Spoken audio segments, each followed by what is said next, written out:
आम्ही बसले दुपारी छान असं जेवण करायला. जेवणामध्ये काय काय छान इकडे बनवली कोबीची भाजी, पोहे, इकडे आंबा घेतलेला चिरून. आणि मी आलेले आहे माझ्या मोठ्या बहिणीच्या घरी. ही छोटी बहीण आणि मोठी गणेश.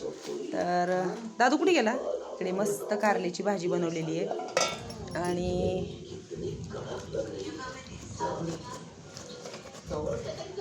मस्त चपात्या. असं आहे आमचं दुपारचं जेवण. दाखवले ना होय पण दाखवले. तर कसं वाटलं आमचं जेवण नक्की मला कमेंटमध्ये सांगा. तर पाऊस खूप चालू आहे जोरात. आम्ही बसलोय तिघीजणी जेवायला. मला जायचं आहे तन्वीच्या शाळेमध्ये जेवण केल्यानंतर. तर जेवण कसं वाटलं मला नक्की कमेंटमध्ये सांगा. आणि छान असं आहे माझ्या मोठ्या बहिणीचं घर.